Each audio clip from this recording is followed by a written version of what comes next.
Welcome to Quadcopter Tuning 101. Section 1, the PID controller. The core mission of any PID controller is the minimization of error.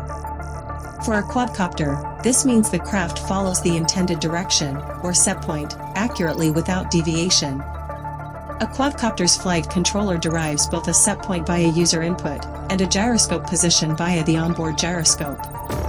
Any difference between these two is considered error.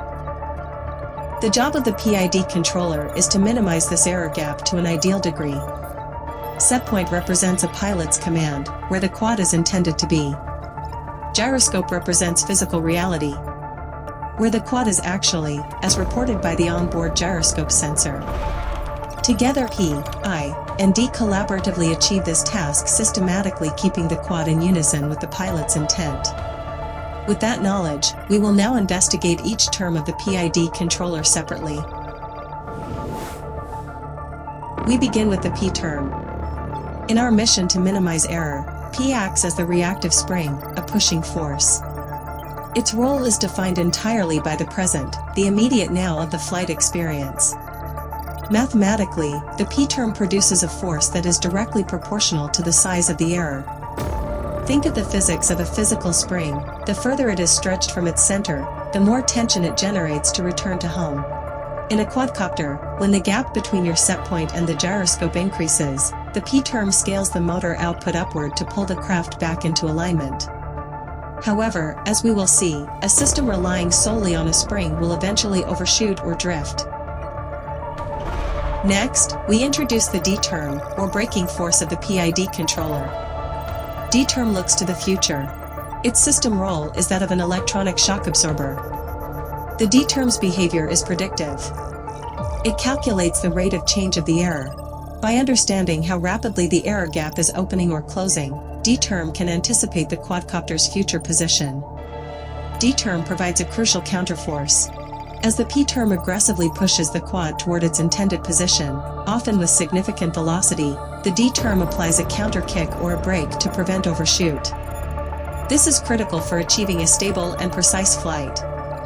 An analogy for D term behavior is moving your hand through water. Slow, deliberate movements encounter low resistance. But attempt a fast, sudden movement, and the water provides substantial resistance. The D term operates with this same electronic viscosity. But how does a PID controller react to external forces? Next, we examine the I term, or the guiding force of the PID controller. While P and D handle the immediate dynamics of flight, they possess a critical blind spot. They react only to instant error.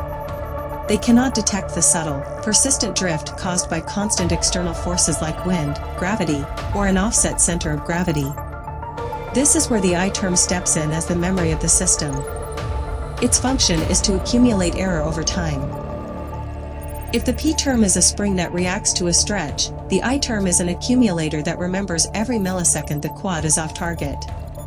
As the error persists, the I term ramps up power, effectively increasing the pressure, until the physical reality of the quadcopter matches the pilot's set point. It is the force that corrects steady-state error, ensuring that once a position is reached, it is held. In flight, the I term provides the robotic locking force. It is what makes a quadcopter feel stable in a crosswind or stay on its line during a long dive without drifting. It ensures that the past deviations are accounted for so they do not compromise the present flight path. By combining the reactive power of P, the predictive damping of D, and the persistent memory of I, the PID controller achieves its core mission, the total minimization of error.